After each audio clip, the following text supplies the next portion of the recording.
Okay, well, that's probably going to pop back up because, when it's on the road, it's on the road, and that's what happens. Welcome to RickCast, ladies and gentlemen. I hope everybody's having a wonderful Thursday. And yes, this is on the road. So as you can see, everything is completely in shambles and nothing looks right, which is why people don't stream from the road because it's really kind of a pain. But I'm here for you, and we got a couple stories. We're going to get some stuff covered no matter what. I know I said 4, but something came up, and now I want to make sure that I get the show done. You can watch it in the replay. You let me know what you think. Like, subscribe, share, hit the notification bell, all the fun things to help the show continue to grow. That's with you guys, and I really appreciate you guys watching the show in the replay. I don't expect a huge crowd today because most of you don't even know what the show's happening. So because I haven't been very good with the schedule, but that's another thing with streaming on the road. It's just really kind of a huge pain in the booty. So let's get to our stories. We are going to get to these things. We're going to kind of go through them pretty quickly today because I don't know how long the stream is going to be good for because I'm on hotel Wi-Fi and you can never trust hotel Wi-Fi. So we're going to get to this first story, our story that we usually like to have a little fun with at the beginning of the day. Looks like a duck is terrorizing a Florida neighborhood. So Florida, man, you guys like to boast and brag about how tough you guys are. Looks like a Muscovy duck has been causing chaos in a Florida neighborhood, prompting concerns among residents because this duck is pretty crazy. The U.S. Fish and Wildlife Service stated that Muscovy ducks are known for their aggressive, damaging behavior, damaging property, and transmitting diseases. I would guess that makes Donald Duck a Muscovy duck. James Spelavuda, a neighbor, was bitten by the duck, which left his hand bleeding. Another neighbor, Richard Gay, it's either Guy or Guy, depending on how Canadian he is, reported being attacked by the duck, describing the experience as sudden and painful. These all have to be senior citizens at this point, right? Right? We have to assume that these people are senior citizens if they're talking about the fact that they're being terrorized by a duck. It is Florida, so it could technically be Donald the duck, but in the end, even if you get bit by this duck, I wouldn't admit it. I just wouldn't admit it. I would say I got attacked by a gang of ninjas, a space alien, a rabid cat, anything else but a duck. Although I'm sure people will point out to me in the replay when they leave comments that ducks can be pretty mean, and they can be, that's the big thing. If you want to get ducks, I've always talked about getting ducks because their eggs are really good too. But people are like, you better watch out because those duck eggs, man, the duck eggs may be good, but them ducks are not fun. And apparently that's taking place there. So next time you Florida people want to talk about how tough you guys are, just remember that you guys are being terrorized by one as we speak. All right, RickCast, like, subscribe, share, hit the notification bell. Thank you for watching. This is going to be a very short, abbreviated show, but I always want to bring you guys shows if I can. And I can here. You would think my road setup would be better, but it's not. It's not. Maybe someday. All right, let's get to our first of 4 stories. First story is you got courts now arguing over tariffs for Trump, which is ridiculous. The second one is Elon Musk is leaving Doge, which everybody kind of knew, but this thing has been it's kind of leaving on a sad note because the Congress didn't codify the Doge cuts, so it kind of has this feeling of failure for him. So he's not very happy about that. We have a story coming out of National Catholic Family News or National Catholic Reporter, one of them, about a bunch of nuns in Baltimore who are taking up the cause of gun violence. Now, if it's just trying to stop gun violence in the city of Baltimore, good. If it's which I have a suspicion that it's being used as a political toy to go after gun owners, then that's bad.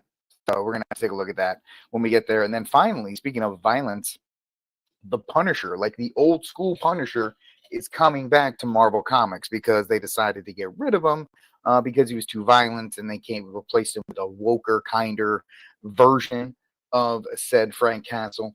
And yeah, that didn't work out. So now they're bringing back your old new Frank Castle. So we'll talk about all that. First story of the day. This is from Axios.com. Early in the morning, there was a report that a district court in Connecticut had put a halt to Donald Trump's tariffs. And left Saki It To Me and all these other people were celebrating this as a defeat to Trump and an embarrassment to Trump, which is really weird because the tariffs in this show, in case you didn't know, is pro protectionist. We're pro protectionist. We are very much in favor of tariffs to protect American workers here in these United States, even with the pain that comes with it. But Chris O'Donnell, all of these idiots on the left who are backed by Wall Street, celebrating the fact that Wall Street jumped because these tariffs were supposedly put on hold. But then later this afternoon, when I started doing show prep, it looks like an appeals court has halted the ruling that blocks Trump's tariffs. And you know what the court should not be doing? The court should not be involved in tariffs. There's no reason for the courts to be involved, except that the left excels in lawfare. They excel in lawfare, and they are making sure. That's right, Lou. I can always count on you. So many idiots, so little time. That's correct. And this lawfare, the Constitution did not give, or the reason why the courts were led up to Congress is because they did not envision a judging or a 3-panel judging in Connecticut halting international trade between the executive and another country. And so, Crotchety, you're right. The branches are absolutely broken. The faith in the institutions are gone. They're 100% gone. You can't. I don't know if there's any way back from them. But now you have this turmoil. Trump can't even negotiate for the people that voted for him. And we did a story yesterday. 50% of the country thinks that Trump is doing the right thing and that America is moving in the right direction. But these judges who have been imbued, if you want to use a fancy word, which I'm not using correctly, with this false bravado that they are important and that they are the bastions of freedom or whatever the case may be. Now they're going to step in. They didn't do anything under Bush. They didn't do anything under Obama. Biden, they sat on the sidelines. But now, because they don't like Orange Man, or they are not feeling the tariffs, or they are not feeling the economic losses that middle America has felt, right? These judges, these left-leaning reporters, and I got to credit Steven Crowder for bringing this up when I was listening to it this morning. The judges can say, oh, well, it's not a national security issue because they're living comfortably. Their needs are met. The left, the politicians don't need to worry about it because their needs are met. Middle America, which has been hollowed out, they voted for Trump. They wanted Trump to do something about this. They're being left behind by this. They're being left behind by it. It's ridiculous. And so it's another thing that's going on. A federal appeals court on Thursday temporarily stayed a ruling that effectively wiped out most of President Trump's tariffs. Why does this matter? The intervention will deepen the chaos around the Court of International Trade's Wednesday order, which threatens to upend global Congress. A three-panel court should not be allowed to upend all of global trade because they don't like the Orange Man. That's not their role. It never was their role. It shouldn't be their role. It should be stripped from them. I mean, Congress can do it, but they won't. The trade court ruled that Trump did not have the authority under the 1977 International Emergency Economic Powers Act to impose these sweeping reciprocal and retaliatory tariffs, which, if you think about it, you could make the case that it is. Just look at what happened during 2020 when imports from China shut down. Food, medicine, material, toilet paper, among all things, people went nuts because they couldn't get access to this stuff. China is an economic enemy. I don't think they are the economic superpower that everybody thinks they are, because they have just as much, if not worse, of a age problem or a population problem that we do. But the fact is, it is an emergency because we can't be counted on to produce our own goods. And the field needs to be narrowed, which is why this show backs economic protectionism. We're fine with it. But the fact of the matter is, China is all smoke and mirrors. It is not a consumer economy. It is a making economy. And that's why right now they are just as worried about the tariffs as anybody else, because if Trump really does put the hammer down on them and bring them back in line, that could end them. And that's what we want. It's either, and Crowder, once again, he put it really well, it's either the economic lever or the levers of war. Now, he didn't mention this, but I'm thinking about this. Don't discount the fact that the left has been painted as anti-war. They're not. Don't think the left would not love to go to war with China. Just because the war machine gives them more power. Now, they love the Chinese for other reasons, but still. The administration immediately appealed and suggested Thursday could go straight to the Supreme Court to seek relief if other courts did not act quickly. The U.S. Court of Appeals for the Federal Circuit issued the order Thursday staying the trade court's ruling while it considered motions from both sides. This is ridiculous. And this all stems from two things. First of all, John Roberts is a jellyfish, and he won't step in and say, you guys have to stop. Okay? The Supreme Court is, you have to stop with the lawfare. We got to get the court system in line. And secondly, it's Congress. Congress can easily strip the federal courts and the district courts of now state courts they can't touch, obviously. But district courts and things, they can easily strip them of this authority. But they won't. Excuse me. I don't know why I'm yawning, because I'm not using my diaphragm. So the fact of the matter is, it's a nasty situation about it. I understand ACB is worse, but Roberts is the Chief Justice, right? And if the Chief Justice makes the statement that the other courts have to get in line, they'll usually take that. ACB has no standing as a justice to say anything. It's really John Roberts that could lead the federal courts out of this way. But you're right, ACB is worse. She's worse because she's a coward. You know, at least Roberts has his legacy. That's why he rules. ACB is just straight up afraid. And that fear is leading to these lower judges and these lower courts just going absolutely nuts. And we see the negative ramifications coming from this. All right. This is RickCast. Like, subscribe, share, hit the notification bell. I got to say it every time just because people do. All right. Second story of the day. Of course, it's going to give me another ad. Get your ads out. I don't want an ad. So really a sad point for the Doge movement.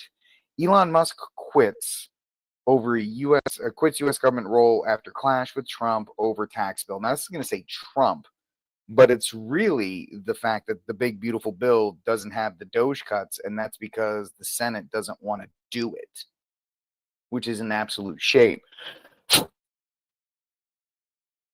So Elon Musk is officially stepping away from his role in the Trump administration. After 130 days as a special government employee heading the Department of Government Efficiency, Musk announced on social media that his time was up, thanks to President Trump, for the opportunity to reduce wasteful spending. He added the Doge mission will only strengthen over time. There's really no reason for a formal goodbye. He's nothing more than he's a consultant, and we don't need to give everybody a ticker tape parade when they leave. According to insiders, Musk didn't even have a direct chat with Trump before the announcement. His exit was decided at the senior staff level, signaling a quiet, swift departure. Now, this isn't the first time that Musk has said that he's stepping away, and it's not even a shock. The way this is supposed to be a center article, right? Left, right, center, but you can tell it's mostly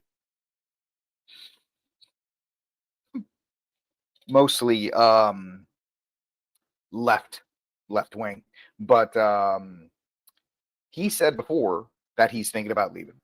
He said before that it wasn't a full-time position. I was going to step away. So they're trying to say, oh, he's leaving. I'm sure he told Trump beforehand, like, hey, man, I'm probably going to leave next week or the next couple of weeks. I'll make an announcement. And Trump's like, yeah, I don't care. Leave whenever you want to leave. Doesn't bother me. So why did he walk away? Musk has grown frustrated, calling the federal bureaucracy much worse than he realized. He criticized Trump's tax bill as too costly and counterproductive to his efficiency goals. He even called White House trade advisor Peter Navarro a moron over tariff disputes. Peter Navarro probably is a moron, so that's okay. Despite the exit, Musk's effort to trim the federal workforce, cutting about 12%, will continue under Doge. Some of the experts say Musk's pullback signals the tough reality of reforming Washington. After spending nearly $300 million backing Trump at the GOP, Musk recently thinks, I think I've done enough. Yeah, he didn't spend all of this money to work at Doge. Let's get that clear. He didn't spend all of this money so he could, work at Doge for a couple weeks. He spent his money to get Trump elected because he was afraid that the money train for, SpaceX and Tesla and all. I apologize. I shouldn't be yawning, but I am. And all the other things that he's got his hands in the government with shouldn't be, he wanted to make sure they stayed there. And, his idea of the woke mind virus, he's still a leftist. He's still a Democrat. It's just that, he didn't agree with some of the transgender stuff and some of the other things. So it's one of those things that this was a nice little role for him to do. But the reason why he backed Trump was to ensure that all of his government contracts and all of his other stuff would be cemented, because you never know under Kamala Harris or whoever else, especially with him speaking out, what they could do as retaliatory. Because don't get it twisted. The federal government is a retaliatory agency. Crotch the Elder says that I don't think he can be reformed. Republicans don't have the will or fortitude. Dems like the way the government works. I say they both do. I say the left and the right both like the way the government works. It keeps them rich and comfortable while keeping everything. The status quo is the only thing that matters in Washington, is to ensure that everything stays the same. Everybody's pockets get lined. And if you and I get like a tax break somewhere, then that's fine. But overall, it's not they don't care. No, very, very few Thomas Masseys, very few Rand Pauls out there. So I don't think it can be reformed either. It's too big. It's too bloated. And then there's no way forward with it. So you kind of do the best you can. Plus the entitlement spending on things like Social Security, Medicaid, Medicare. If you can't touch those, which he was not allowed to do, and Trump even said, we're not touching Social Security or anything, then you're never going to solve the federal debt. Social Security, Medicaid, Medicare, those entitlement programs are going to drive these United States off a cliff at some point. It's going to be insolvent at some point. And all these other things were nice. Oh, we cut about 12% here, 12. Didn't even make a dent. So I think he went on to do this to see what he could do. Doesn't look like he can do much. He's, ingratiated himself in with Trump. His future is secure under Trump and Republicans, and that was really the whole goal of it. So it's time for him to move on. But the way people are framing it, Musk never said he was going to be there full time. He was never going to be there full time. He's never going to be there long term. So the way the left will tell you, oh my gosh, it was because of a problem between no, he was going to leave anyway. So they're going to try and tell you it's a big deal, but it's really not. All right, like I said, it's going to be a quick episode today because I'm supposed to attend a function very soon. So I'm going to move on to the next story. This is from Catholic News Agency. Put the guns down. Catholic sisters launch campaign to curb gun violence. So the Sisters of the Bon Secours are launching a citywide campaign against gun violence with 7 other Catholic congregations in Baltimore. Now, people know about Chicago and how violent Chicago is. People they don't want to know, or they don't talk about Baltimore, which is just as bad, if not more violent than Chicago. So depending on how this article works out, it's either I actually would commend the nuns because that's part of their mission, right? Trying to seek out and trying to help bring peace to places. Or my initial worry when I saw this was they were going to use this as a political tool against Republicans and conservatives to do the bidding of Bloomberg and all these other leftist organizations. But the advertisement campaign announced this week features ads inside and outside of city buses and on subway transit stations throughout the city that says, "Put the guns down, let peace begin with us." The Bon Secours sisters are part of a coalition of religious sisters and others advocating for gun violence prevention called Nuns Against Gun Violence. Taking inspiration from a similar campaign by other sisters in Ohio, the Sisters of the Bon Secours ultimately landed on the advertising campaign. The Sisters of the Bon Secours have been involved with gun violence prevention advocacy for many, many years, and we're looking for ways to bring more attention to the issue. So now, of course, if you're outside of this, I don't know. I didn't have the time to do the research. I don't know if the Sisters of the Bon Secours are Sisterhood of the Traveling Pantsuits or not. We can take a quick check. Because if you think of a nun, if you're an evangelical or Protestant, you think of a nun in the habit, the traditional outfit. Unfortunately, the Sisters of the Bon Secours might be more of a traveling pantsuit where they're more liberated. They do not typically wear the habits, and they do not act in a way that you would associate with nuns. But I can't, quick cursory Google search does not show me anything to discount this. It looks like we have Sisterhood of Traveling Pants nuns, pantsuits in these. I don't see a nun with a habit, so I'm guessing that they are more of the traditional.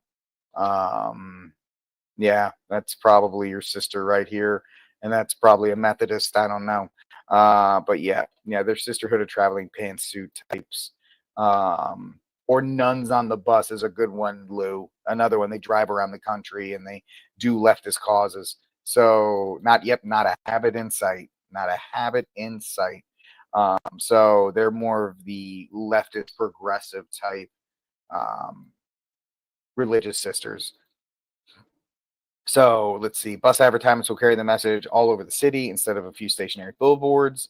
The advertisers feature a QR code that takes the view of the sisters' webpage, which has resources combating gun violence, including prayers for victims of gun violence and links to the Archdiocese of Baltimore's gun buyback program. I don't like that because you cannot buy back things you do not own. That's a very leftist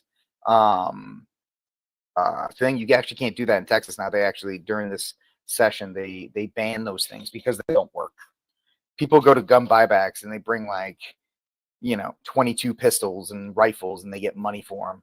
So it is what it is. So that's not great. The ads in Baltimore buses reflect the commitment of the community and yada yada yada. So on the one hand, I'm guessing these are the sisters right here. We could have worked. Not a habit here either. So I'm going to try and split the middle with this one.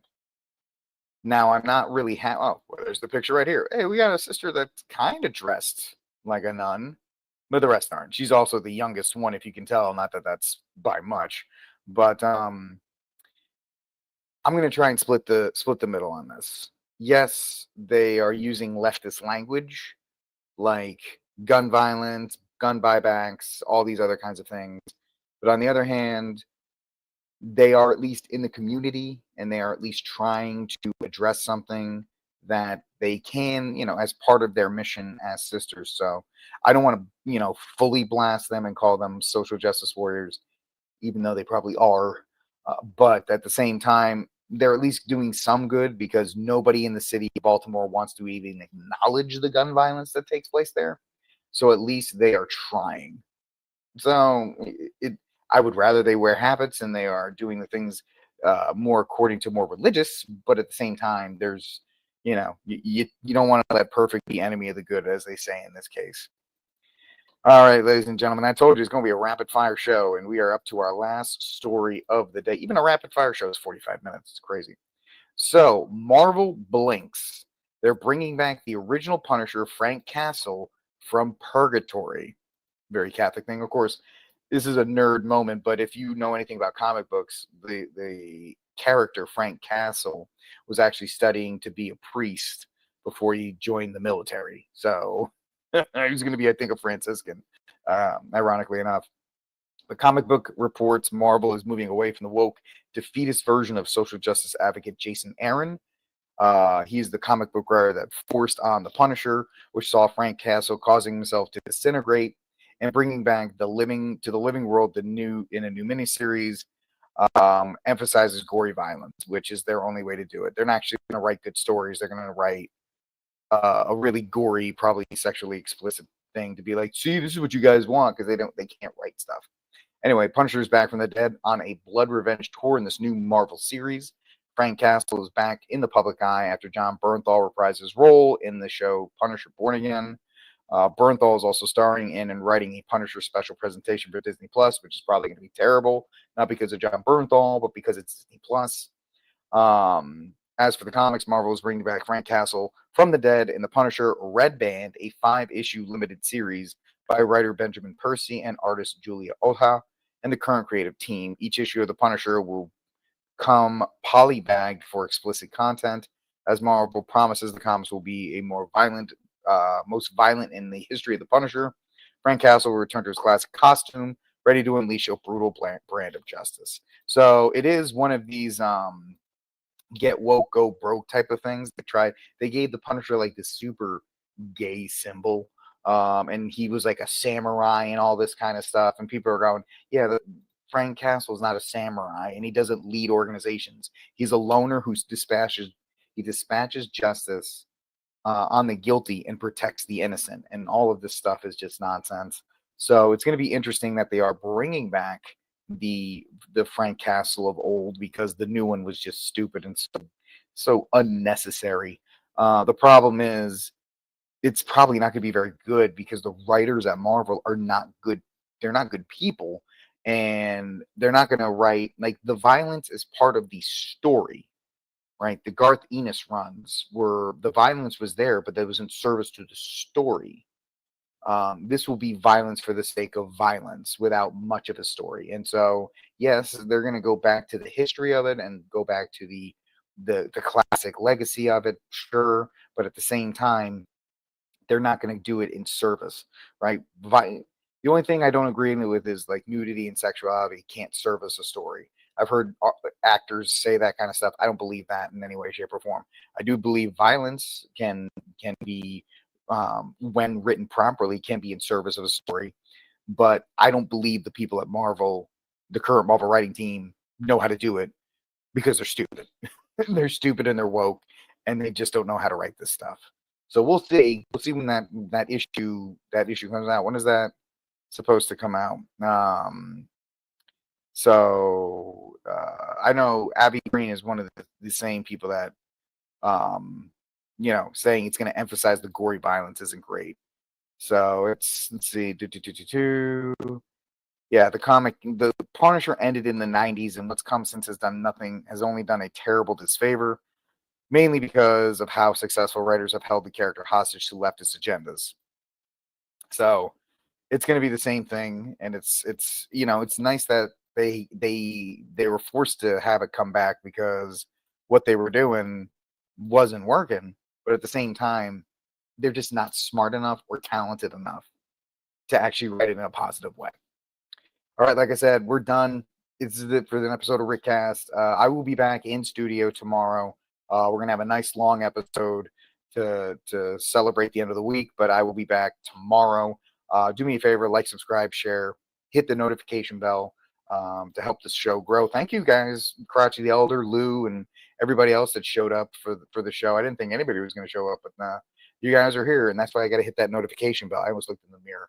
Yeah, that's why I got to use that notification bell, guys, so let you know when we go live on these kinds of things. But thank you guys for hanging out with me. This has been RickCast. God bless, and until that day comes, free Dexter Taylor.